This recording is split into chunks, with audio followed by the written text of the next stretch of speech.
Yes, yes. Okay. Okay, so I welcome you in Paris. It's now 11 o'clock in Paris, so it's the beginning of the night. I know that it is a afternoon for many of you, but all the hours around the world I hear. And but in Paris, it's 11 o'clock now. And my talk is about spinal dysraphism, and I must associate two of my mates, neurosurgeon Timothée de Saint-Denis and Federico Di Rocco, that you will listen tomorrow.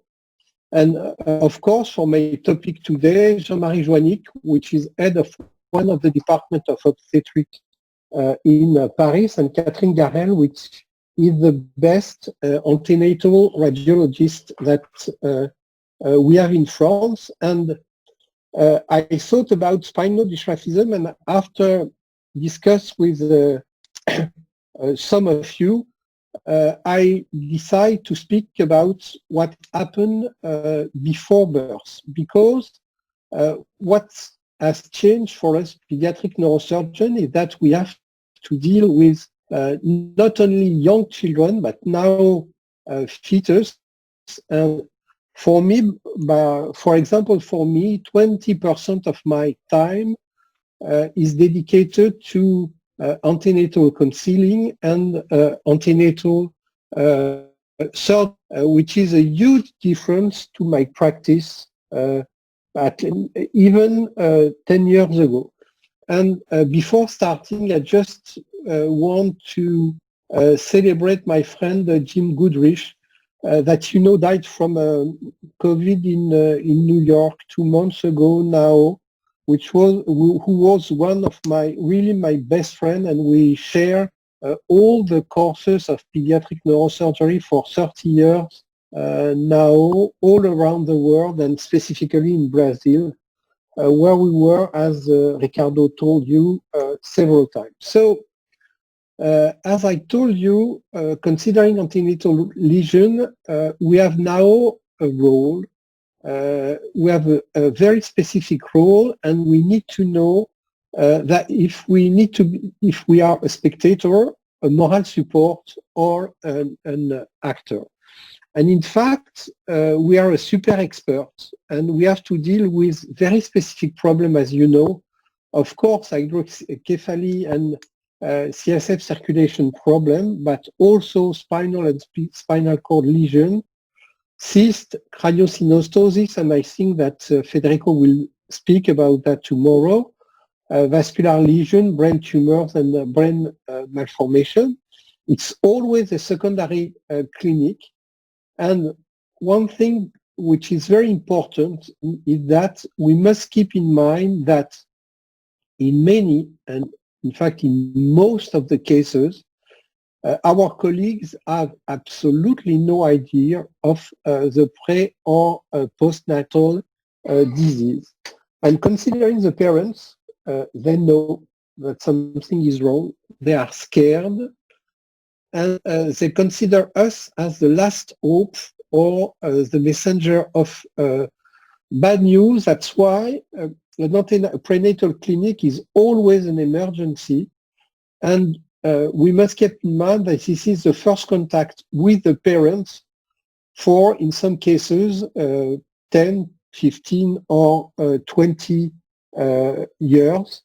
And we need also to think about their level of anxiety and our ethical problem.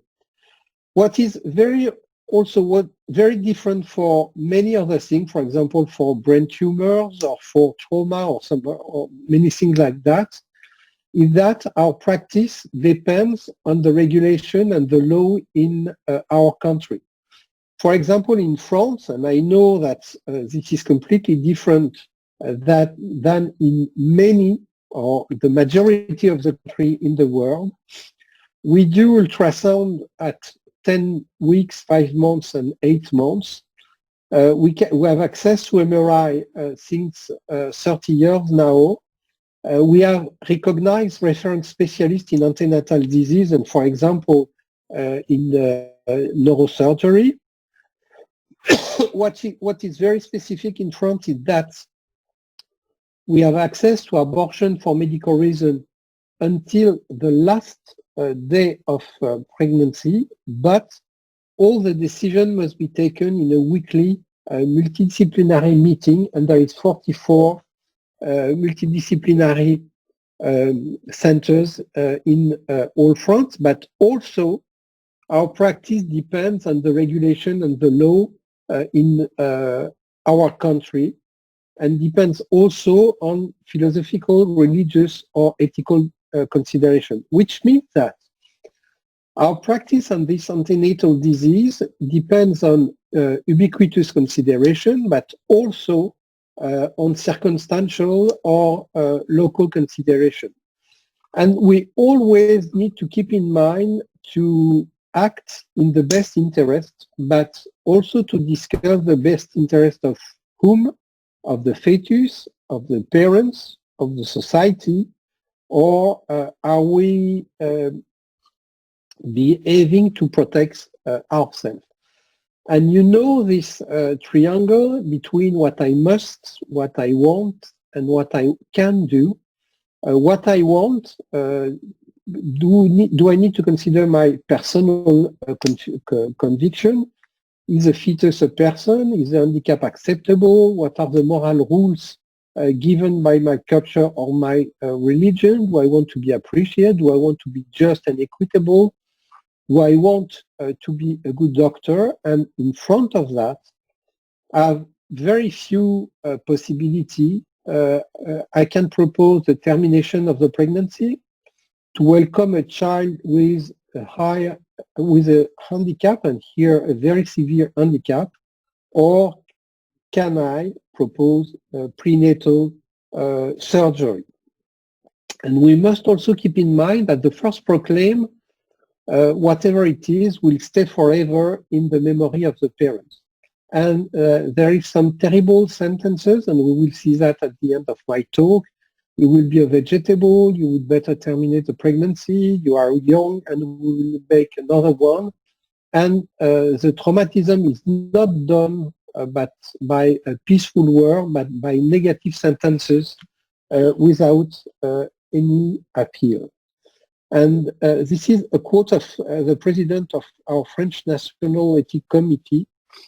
What is called the free and informed consent is before all recognized and given right to be allowed to say no. The consent comes after, it is to say yes after the clear possibility to say no. And this is one of the most important things, is to have a clear and informed consent from the parents. And it's not a consent to what I think to be the best solution, but the consent of them, of their ethical choice.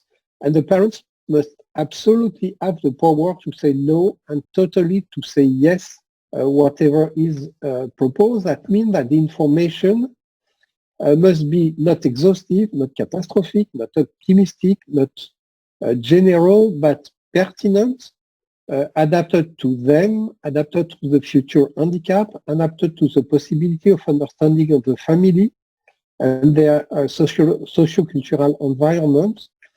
And this information must be given by a specialist who is able to take in charge the whole disease of the future child. And this is very important because there is a trend of the antenatal surgery for myelomeningocele to be done by a non-neurosurgeon, and I think this is a huge mistake, and we must fight against that. You know that the CNS malformation are for far the most frequent in the fetus population, and if you look to what we have to deal in our antenatal clinic, you see that the ventriculomegaly was the most frequent, but now the neural tube defect, and especially the spinal neural tube defect, are the most frequent. And last year, we have seen about 100 cases of neural tube defect in our antenatal clinic.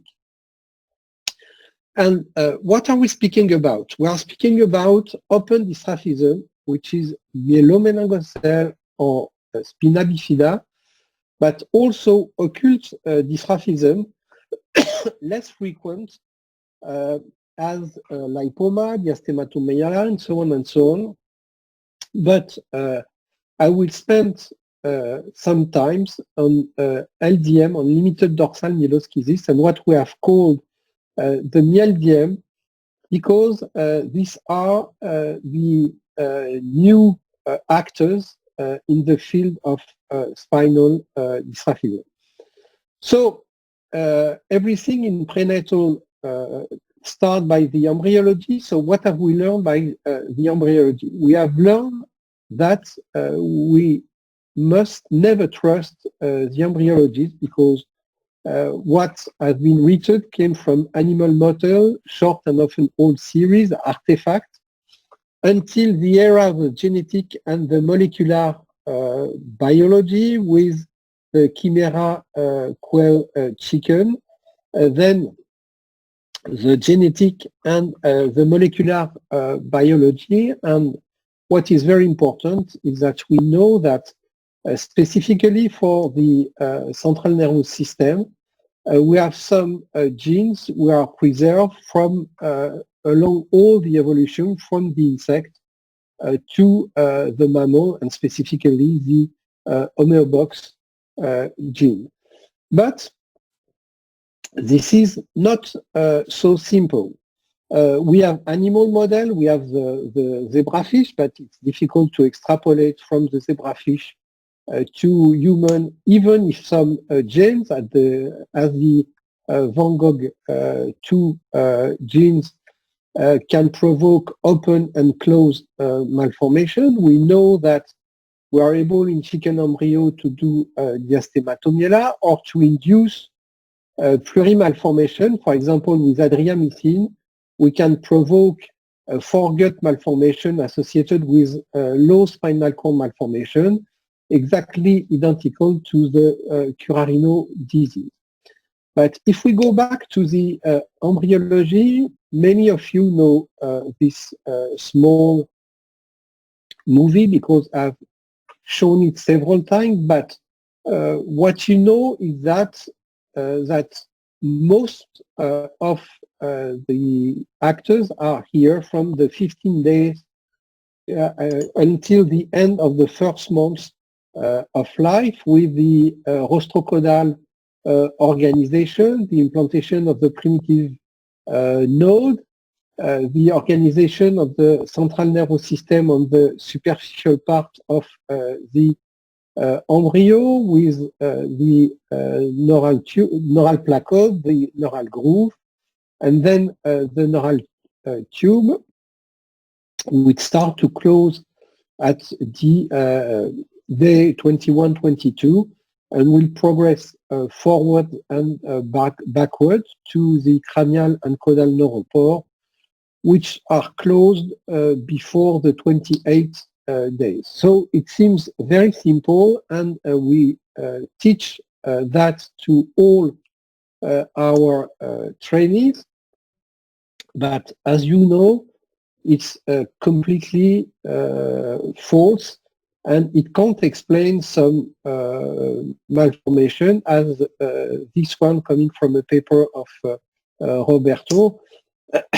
And until this classical explanation, there have been many papers, many from COP, for example, with the primary neuropod, the posterior neuropod, and so on, and more explanation. But whatever, there is no real acceptable explanation. So for us, for neurosurgeon, we keep in mind this scheme with 3 times in the organization of the spinal cord of the embryo, the gastrulation from the trilaminar disc with the risk of spinal cord anomalies and neuroenteric cysts.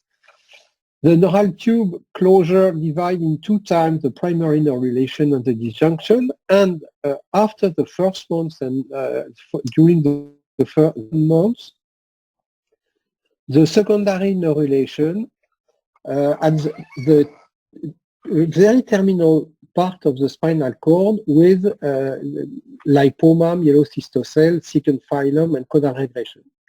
But what we will consider today is mostly the neural tube closure with the primary neurulation, which will lead to open malformation, the myelomeningocele, and abnormalities of the disjunction with incomplete or premature disjunction.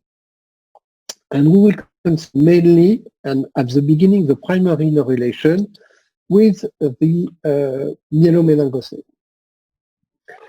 So what we know, we will start by what is obvious and known by everybody. Myelomeningocele is a failure of the neurulation. It's an open dystrophism. It's of course folate dependent. It implies the whole central nervous system, which means the spinal cord and the brain. So if we look back to the embryology, what we can say? We can say that the dystrophic states are best understood from an embryological perspective. It can be associated with neurological dysfunction through a variety of mechanisms. The scheme presented seems to provide an unifying classification of these disorders, but it is probably wrong, but in fact, it doesn't matter because probably it is useless for our daily practice. So let's go back to antenatal myelomeningocele. We all know what it is. It's an open malformation, which means that the spinal cord goes down to the skin. The skin is open. The spinal cord is not closed. There is often a meningocele with it, which means that there is absolutely no posterior excuse me. There is no posterior cover, which here are two types, the myelomeningocele and the rachis. This one with the meningocele, this one without, and we will have a discussion on that at the third part of my talk. This is an antenatal image, and you see that it really looks like to the postnatal malformation. And this is an antenatal ultrasound, and in the same child, in the same fetus, the abortion, and you can recognize how it looks. Here it was at the 18 weeks. So how can we make the diagnosis of this malformation, and what can we say on the diagnosis of this malformation? Of course, there have been many papers in the last year to prove that the diagnosis has been done at the first trimester. This is two of them. This is another one. Looking at the level of the nuchal translucency, you can guess that there is a myelomeningocele. And here you have some images at 11 weeks and at 16 weeks. But in most of the cases, I would say that the diagnosis at the first trimester remains exceptional. In most of the cases, the diagnosis is done between the second trimester. First of all, by indirect cranial and cerebral findings, you know all of them, the specific aspect of the ventricle, the flattening of the frontal bone, and one of the cardinal signs, the aspect of the cerebellum. You know, all of you, you know this specific aspect, which is in fact the descent of the tonsil and most of the brainstem and the cerebellum within the spinal canal. which is a Chiari-2 malformation associated with the myelomeningocele. And when you see that, you go down and you can see the malformation. Again, you can see here on the MR here and on the ultrasound here, the Chiari malformation. What are the signs of the aspect of the meningocele? You have a widening of the spina bifida, which means the non-closure of the spinal cord. You can see the spinal cord going within the sac to the skin, within the skin to the skin with the opening skin.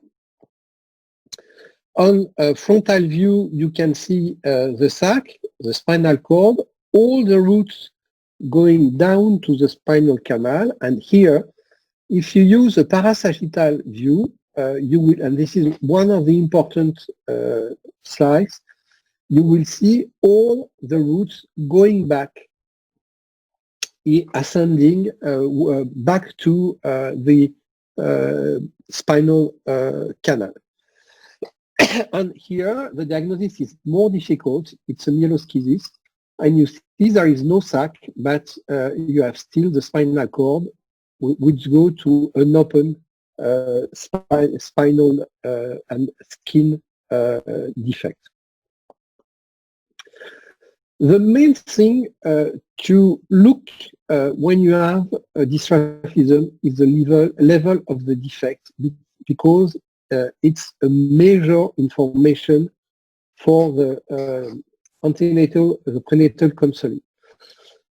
What you need to find out is where is S1. There is two ways to count for S1.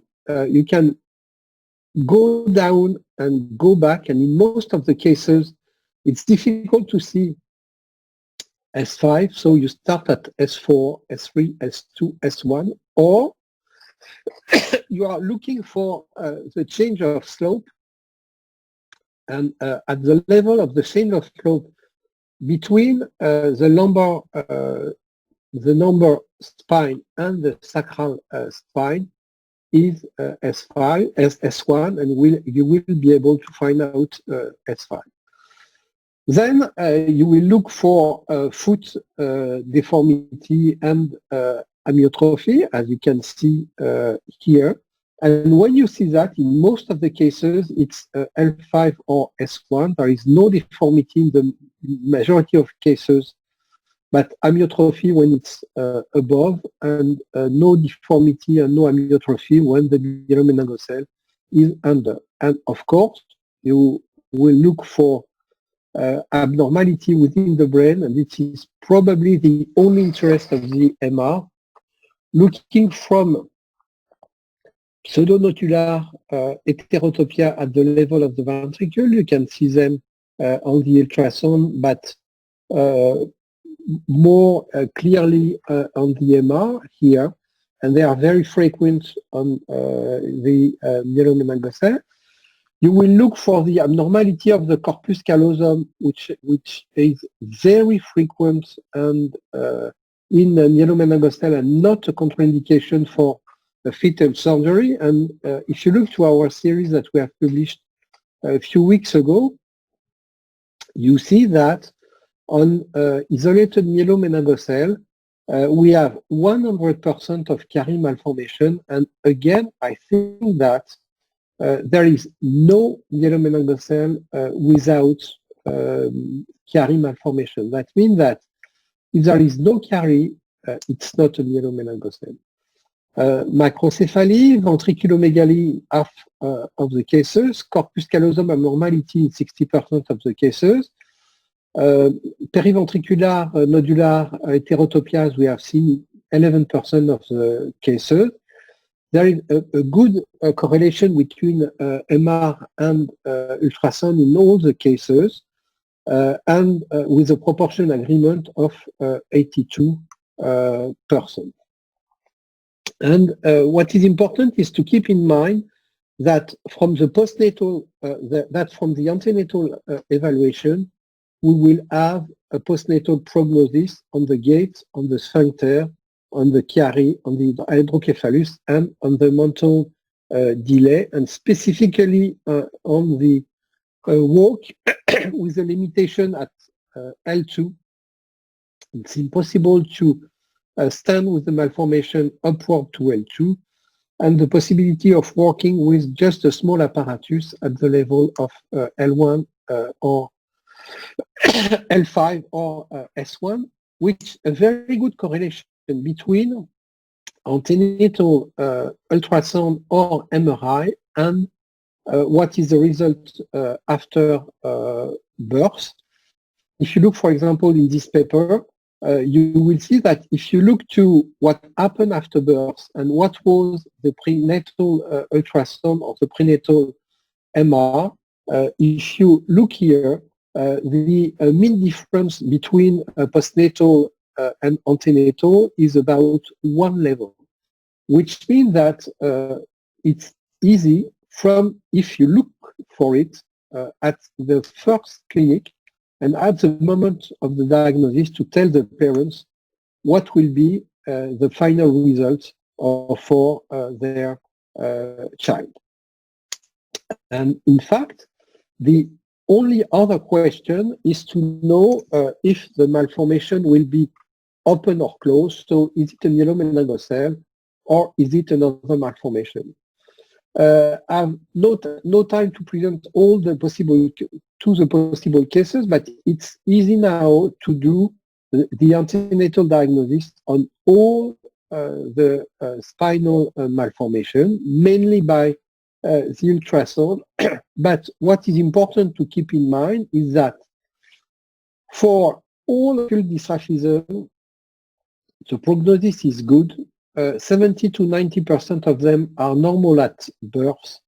There is no emergency to treat. The surgical treatment is doable, and 80 to 90% of these children will be normal when they reach adulthood, except for caudal regression and syndromic dystrophism.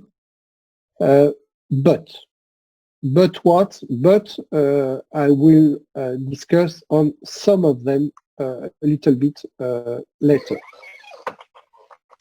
So myelomeningocele. Myelomeningocele is known from the ancient time. These are two statues from the Museum of Ancient Art in Primary Art in Paris, and you can see that there is something on the back of these two statues which really look back myelomeningocele, and we know that myelomeningocele, it's a very severe disease, but not lethal, and if you look to the death rate, it's less than 10% at 20 years in the last survey, European survey among all the countries in Europe. The word spina bifida came from Nicolas Tulp, this Dutch surgeon who was a friend of Rembrandt, and he published in the second edition of the Observationes Medicae two observations of myelomeningocele that he called spina bifida because the spine were open. So myelomeningocele, you know that we have functional handicap with paraplegia and sphincter incontinence, and mental handicap because of the Chiari, because the hydrocephalus, and because the brain disorganization. And from many years and from centuries, the only thing we were able to do was to do neonatal surgery. You all know that. But this neonatal surgery was only done to avoid supra-handicap and change nothing in the evolution of the myelomeningocele. And we know that the results depend on the level, but they are mostly bad. This is coming from two papers published the same year by Barth and Mathieu Vinchon. And we know that there is school problem. They live not independently. It's very difficult for them to have a permanent job. They live single, and few of them have children. So how can we change that? How can we change that? We have three possibilities. To prevent the myelomeningocele by the prevention by folic acid, to do antenatal diagnosis and terminate the pregnancy, and to do antenatal surgery. Primary prevention by folic acid. For that, we needed to think different, as in the humanity development, we have had turn point at the beginning of writing, or the impression by Gutenberg, or now the Internet of Things, the discovery of fight, or you probably all know that what I've done, Joseph-Louis Lambert, he discovered the concrete which changed our life, or and there have been some solitary people as Wegener. You know that Wegener discovered the migration of continent. It seems so evident now that we know that it's just like a baby puzzles, but it belongs 40 years for him to be recognized by all the Geographic Society, where he was banned. And in medicine, there is some turn point as the discovery of the blood circulation by Harvey, or the possibility of wash hands and by Semmelweis. And you know now how often we are washing our hands to avoid the contamination by germs and especially the virus. And this man. This man is Richard Smithers, who lived in Leeds and Liverpool. He is a GP, and during 20 years, he was just a GP and a pediatrician, and he wrote to the Lancet several letters for 20 years saying, I think that there is something with the alimentation, with the food currents, with the vitamin in children that provoke malformation, and specifically myelomeningocele. And everybody were laughing of him until one day where a huge trial was done.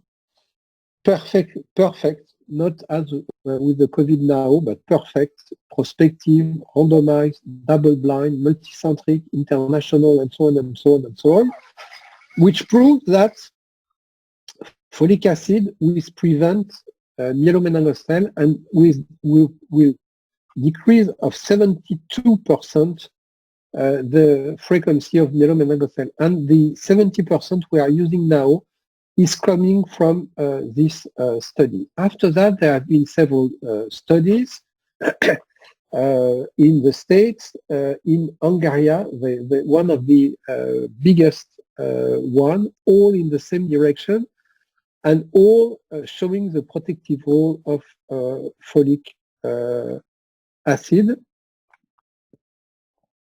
Then you know that the antenatal diagnosis is easy to do. We have seen that, and in front of it there is, of course, the possibility of termination of pregnancy. But as we are coming from all around the world here, we know that the regulation and the law is completely different in all our countries. With a gradient from north to south, to have the possibility to do termination of pregnancy for malformation. For example, if you look to United States, Europe, and France, where it's not forbidden, you can see the huge difference between termination of pregnancy for myelomeningocele. And for example, in my country, now we have reached about 100% of diagnosis and up to 90% of termination of pregnancy for myelomeningocele. But if you look to what happened in Europe, it has provoked a huge decrease of the number of diagnoses of myelomeningocele and the number of births for myelomeningocele. And in all Europe now, the number of live birth prevalence of myelomeningocele is 2 for 10,000 births, which is really low compared to other places of the world, but it's not exactly the same numbers in all France. For example, if you look to what happened in my country, the number of myelomeningocele increased, and the number of, because of the numbers of termination of pregnancy, will reach also the same 2 per 10,000, which means that in my hospital, with a population of 15 million inhabitants and 220,000 births a year, the number of myelomeningocele decreased to reach 1 child about 18 years ago. And now I will discuss antenatal surgery. Antenatal surgery, we all are okay to propose antenatal surgery. It's a severe disease, which an antenatal evolution, a failure of postnatal treatments, that we have rationale for prenatal surgery and experimental evidence of efficacy. First of all, we know that there is clearly, and this is a very important point, an antenatal evolution of myelomeningocele with a 2-hit worsening, the malformation, and the deterioration of the malformation during the pregnancy, with the damage at the level of the spine and the spinal roots because of the microtraumatism with the uterus and the toxicity of the amniotic fluid. And because of that, it will provoke deterioration of the motricity and the sphincter. And because of the leak of the CSF, you will have the impossibility for the cerebellum to take place within the cranium, so the Chiari malformation. Then you will have an obstruction and a secondary hydrocephalus. And this will goes to Chiari, hydrocephaly, and brain malformation. But not only. You have also probably some toxic point. You have this paper which has proved that there is inflammatory meningitis because of contamination by the vernix within the spinal canal. And this very interesting paper from our Polish colleague published this year, who looks to the inflammatory changes in the dura mater and the skin, comparing prenatal and postnatal surgery. And if you look to the lymphocytic infiltration and the granulocytic infiltration in the skin and in the dura mater, you will see that there is a huge significant difference between antenatal and postnatal. Group B, group 2 is postnatal. Group 1 is antenatal, early and 22, 23 weeks and 24, 25 weeks surgery. And you see the huge difference between and at the level of the dura mater and at the level of the skin of inflammatory reaction. And this is probably one of the effects of the early closure. and probably this will be at this level that the addition of stem cells, and we are working on that, which will be a help, and this will be my two last slide, help to diminish this deterioration of the spinal cord. So, is there a rationale for antenatal surgery? You all know that on the Chiari, on the hydrocephalus, maybe on the gate, not absolutely not on the sphincter, but the pre-tuped is the prematurity and the risk for the mother. There have been a lot of discussion, a lot of controversy, very few series until the MOMS, the Management of Myelomeningocele Study, which is published 9 years ago now in the New England Journal of Medicine, and you all know the general results. You know that the study was stopped by the DSMB because of the difference between the two arms of the trial, and mainly because of the difference at the level of the hydrocephalus, the disappearance of the regression of the Chiari, the improvement of the gait, and as we know, the tuped was increasing of prematurity and the discussion on the maternal morbidity. And for us in France, look what happened.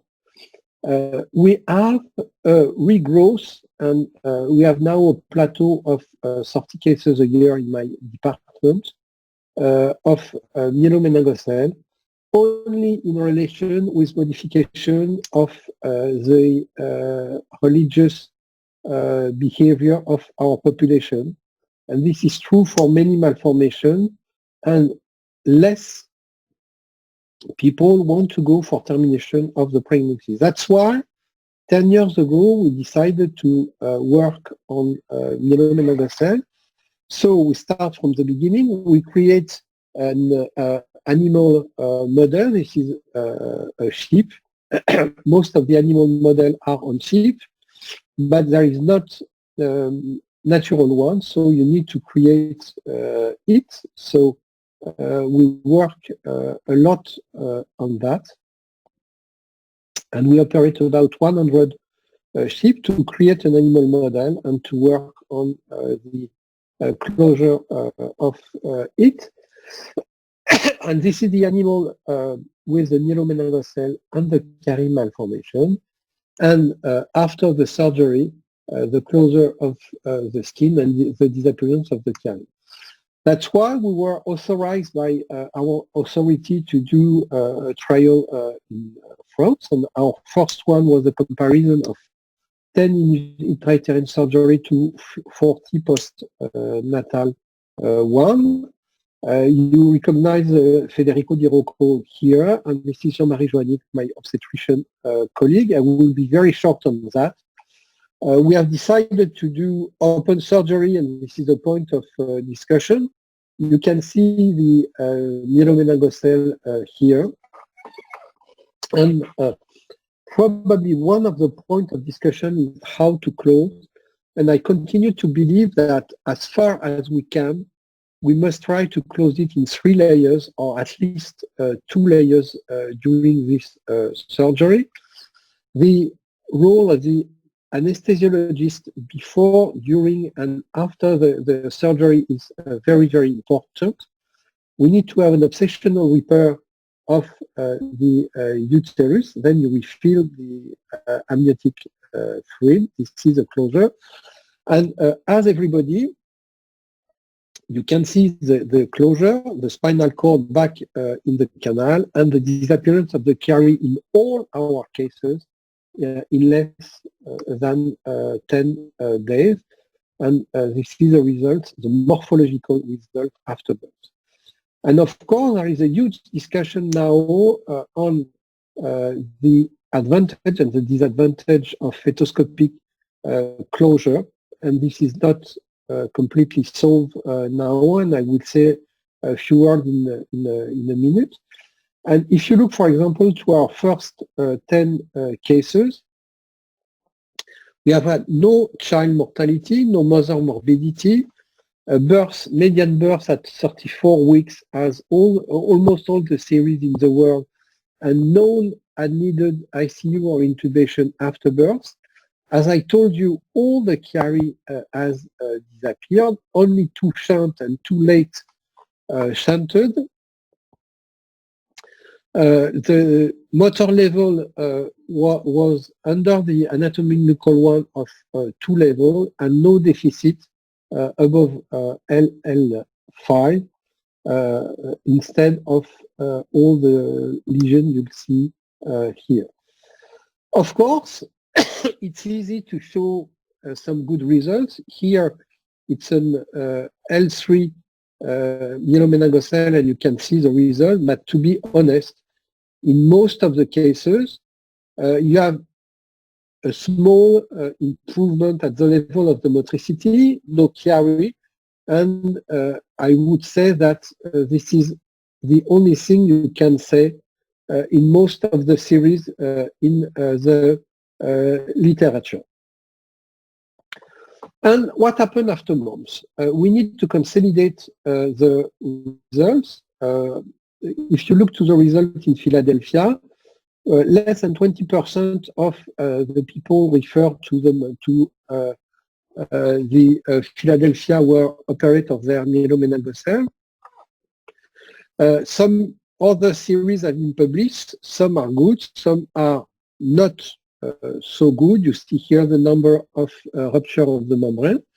Some, and even in the recent one, are, I would say, really bad. You know, late surgery, 28 weeks, it's really too late.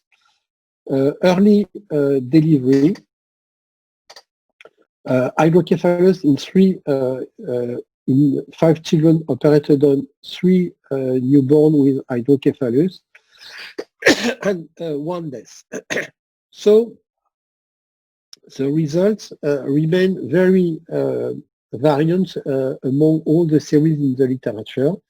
And one of the huge discussion is the maternal risk and the maternal outcome, as you will see in a second.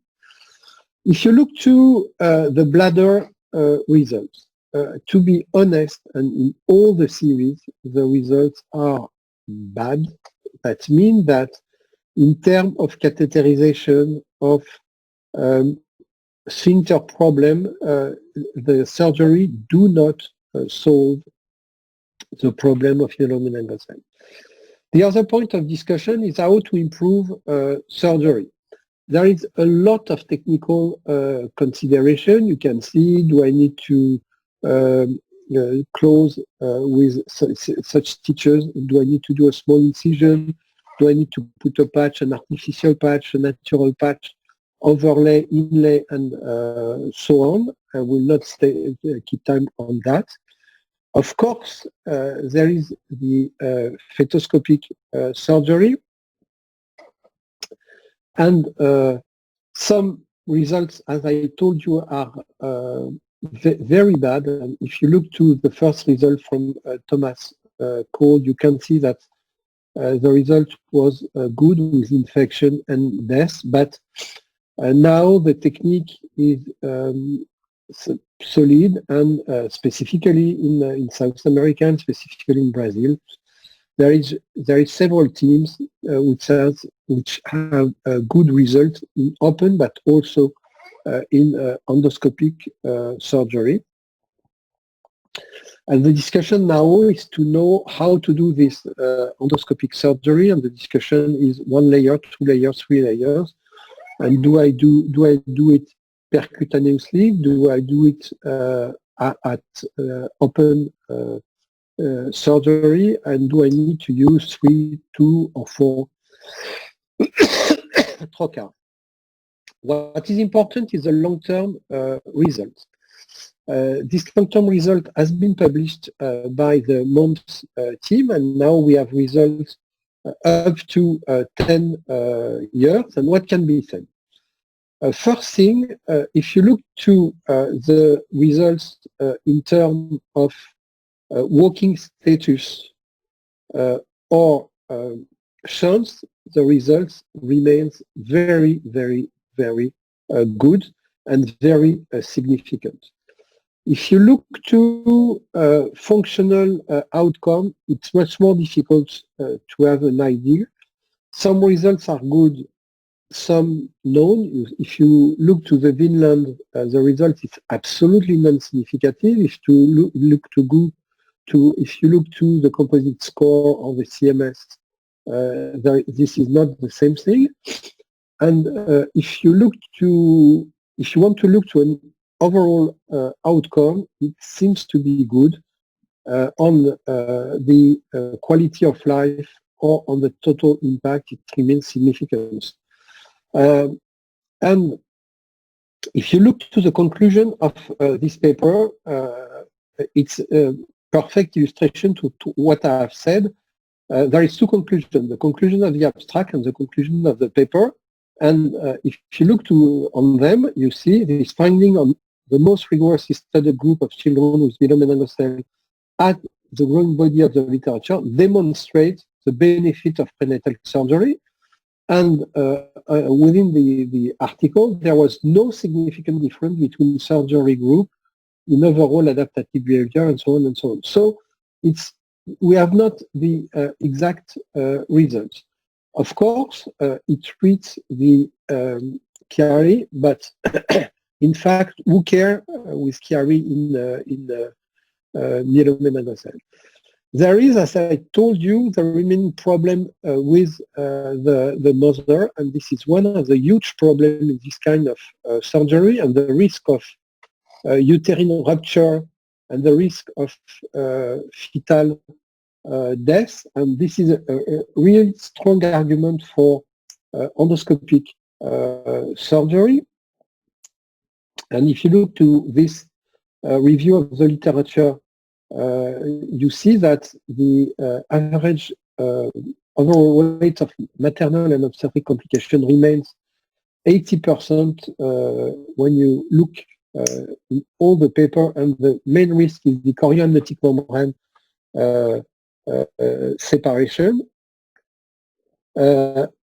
That's why, if you consider the neurosurgeon opinion on prenatal management of mielomeningocele, and it was a survey done all around the world, the most important objection to providing fetal neurosurgery are fetal complication, too few cases available to become proficient, maternal complication, and the most important reason to provide open fetal surgery are decreased rate of Chiari, decreased shunt dependency, but not the other one. So where are we in 2020? It seems that we have a consensus on decreased risk of hydrocephalus, and there is papers which prove that there is a significant difference between a prenatal and a postnatal group of in terms of shunt dependency and on re-surgery for shunts, and the recommendation of the Congress of Neurological Surgeons Society is there a different proportion patient who develop shunt-dependent hydrocephalus? And of course, the answer is yes, with level 1 evidence. But what has been published recently? In this paper of Tulipan, who was one of the surgeons of the MOM study, he said that there is a difference between the small ventricle at the moment of the surgery and large ventricle at the moment of the surgery. And in terms of hydrocephalus, when you have a ventricular size over 15, there is no difference between the prenatal and the postnatal group in terms of shunt. So he said that there is no evidence to improve outcome in these two groups. On this paper from Atsik was the other surgeon on the MOMS study. He looks for the same thing. He if he find a difference between the fetal and the postnatal group, he find out the same difference, the same non-difference over 15 millimeters at the atrial distance. But his conclusion is that, sorry, his conclusion is that that should not be used as a harsh cutoff for offering fetal surgery, which means that there is still a discussion on the surgery when you have a ventricular dilatation over 15. What kind of treatments you will need to use for hydrocephalus after birth? Here also there is a huge discussion. I will be short on that when you consider shunts versus ETV, but in more and more team now, I will be short on that. People propose to do endoscopy, and specifically on this paper, even for myelomeningocele, and even if we know that myelomeningocele is a difficult cases to do ventriculostomy because of the anatomy of the ventricle and specifically the huge massa intermedia. We all know that, the prominent massa intermedia, but it's not completely impossible to do it. And for example, in this paper from my colleague in Lyon, they have 60% of success of ETV even in myelomeningocele. So to finish this part, it's of course very important to do the antenatal counseling, knowing all we have seen, and you know the difference between the initial preference and the informed preference on the patient. And the most frequent misconception about fetal surgery is, without fetal surgery, my child has no chance to walk. And we know that ability to walk depends on the level of the lesion. We have seen that. Fetal surgery is a cure for spina bifida. It's not a cure. This is a chronic and lifelong condition. And fetal surgery is a new standard of care. You can't say that. We can't say that. Postnatal repair is still the standard, and fetal surgery is a new treatment option. And you remember the discussion between what I must, what I want, and what I can. And looking for the difference between open and endoscopic closure. There have been this year, at the end of last year, a meta-analysis comparing 17 series and looking for the learning curve among these series. One of the main problems is that you need to have a high number of cases to achieve this learning curve and reaching a standard of surgery. We know that it's between 31 and 60 case standard opening. In mini hysterotomy, it has been calculated to 57 cases, and no series achieved more than 45 cases. In fectoscopy with exteriorized uterus and single layers, nobody. In 3 fectoscopy with percutaneous single layers, nobody knows, but it's not achieved after 81 cases in the series studied in this paper. And with fectoscopy percutaneous double layer, it has been calculated at 56 and not reached after 47 cases. And this is a huge problem because you need to have important number of patients to reach the level of excellence to do this surgery. So I will not do that, and I will finish with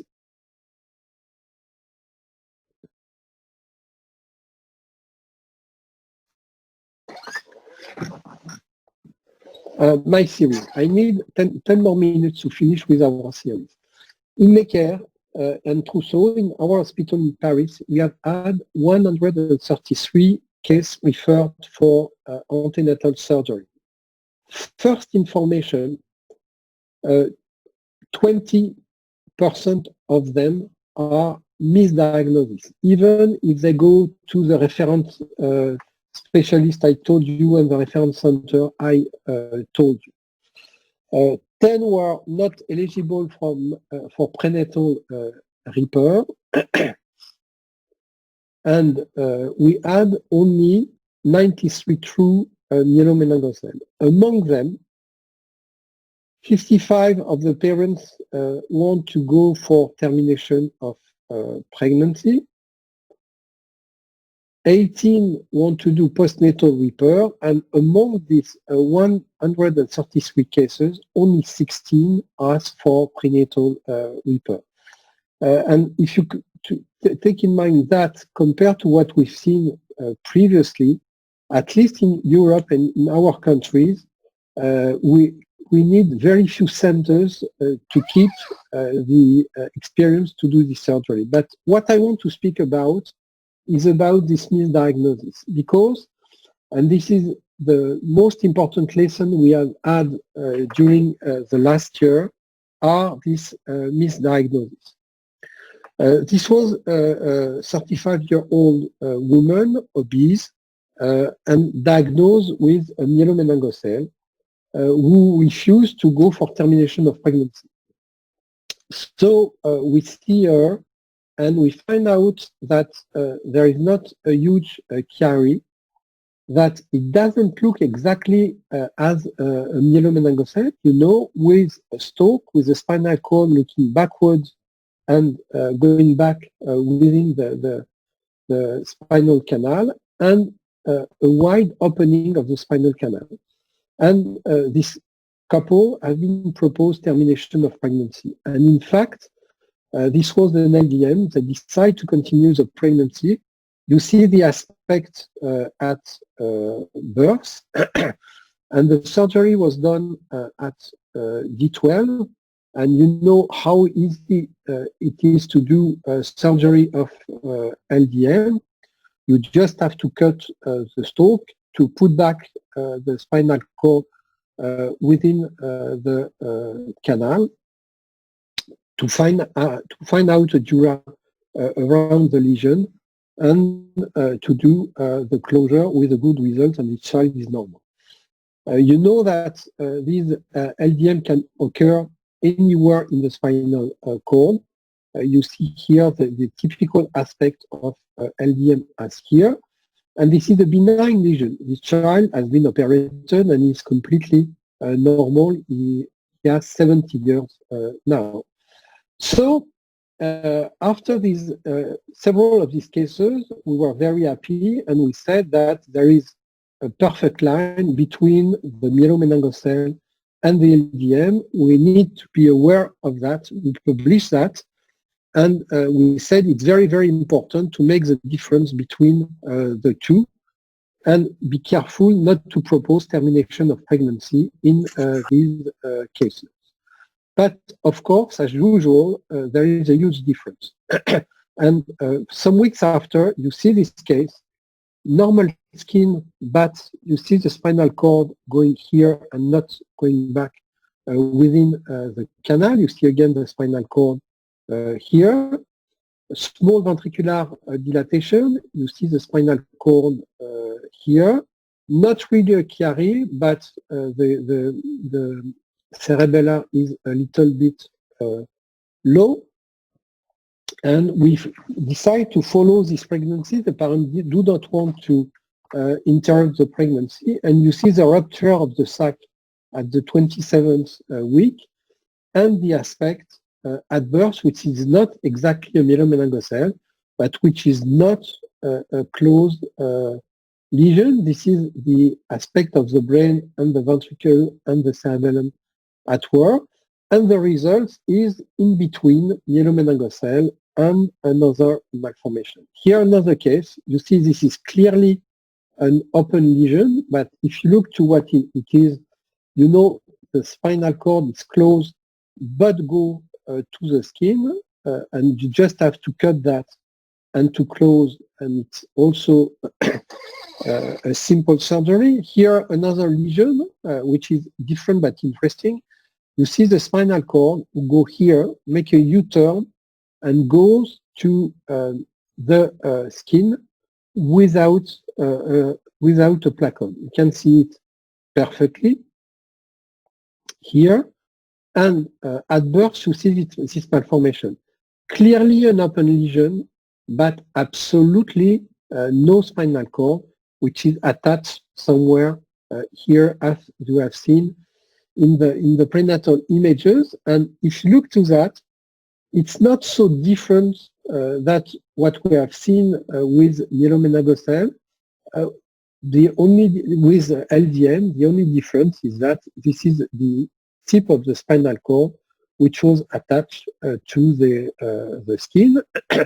The surgery was exactly the same, and it was possible to remove everything. You see that the skin is normal, the hole is small, and the child has been operated on, and it is completely normal, which means that the separation doesn't exist, and probably there is a continuum between all these malformations.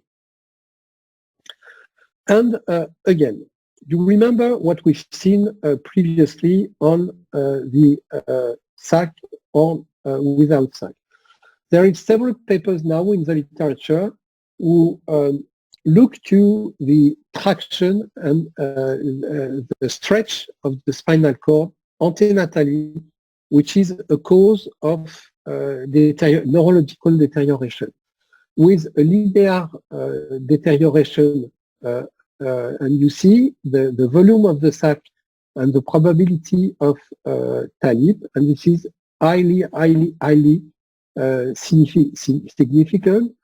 Several papers have been published showing that.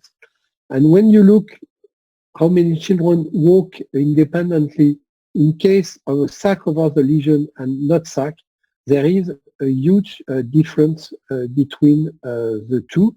And again, this has been also shown in an old paper of Scott Hadzik. Probably there is a difference when you have a stretching of the spinal cord antenatally or when you haven't. And that's why we propose a few weeks ago to be careful on what we are speaking on this antenatal malformation.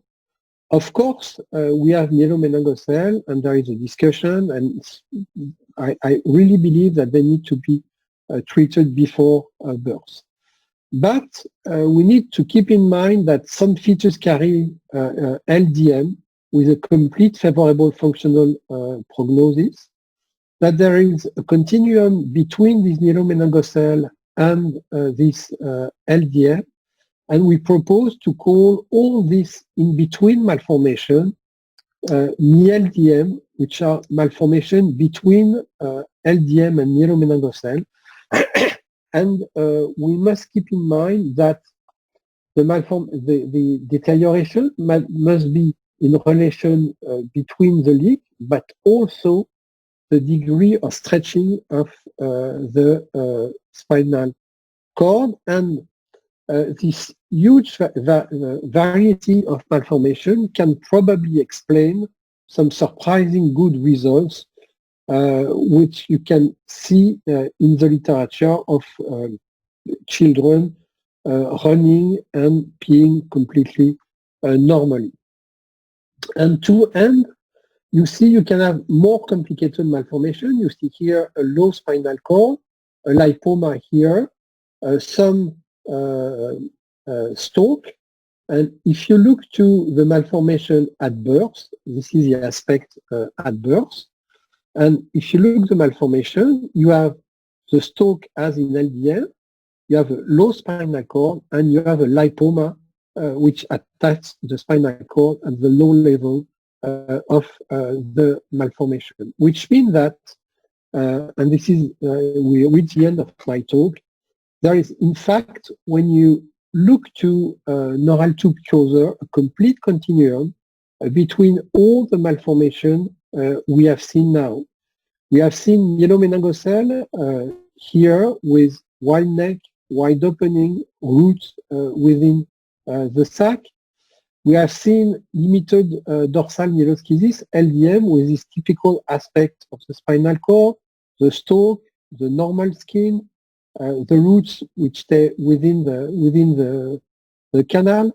We have seen some lipoma, terminal lipoma with stalk, with meningocele, with again normal skin.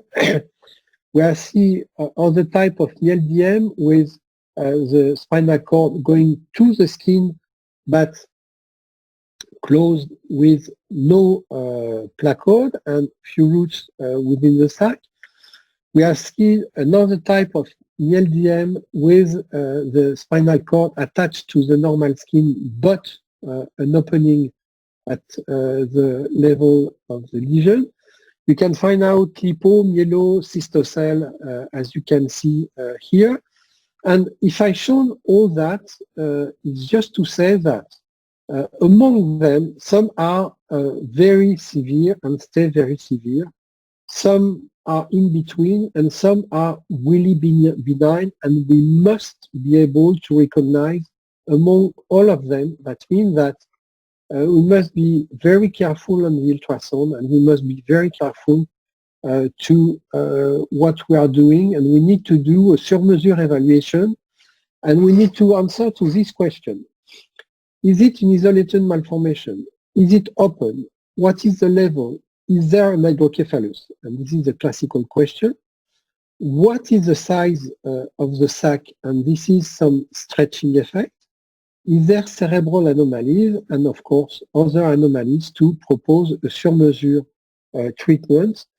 And keep in mind that we add myelomeningocele. We know that we have LDM, and we have clearly some lesion in between. And that's why we have tried a new study specifically dedicated to sacral meningocele and MDL treated by fetoscopy. And as I told you, our cell therapy program to help the healing of this myelomeningocele. One of my PhD is working in Boston now on this treatment, and probably in 2 or 3 years from now we'll have the preliminary results. The beginning was the same, which is the model I showed you. We put at the moment of the closure of the myelomeningocele a patch impregnated with the mesenchymal stem cells, and we will see what will be the difference in the treatment of this patient. And I will end from where I start with Jim Goodrich, because I dedicate all my talk to him. This was an epic dinner in Paris where we test Armagnac from 1902 to 1978. And if I show you that, it's because at this dinner there were Christian Sainte-Rose and Dominique Régnier, and Federico Tuirucco will talk after me tomorrow, and I'm sure he will remember this emotional dinner. I thank you.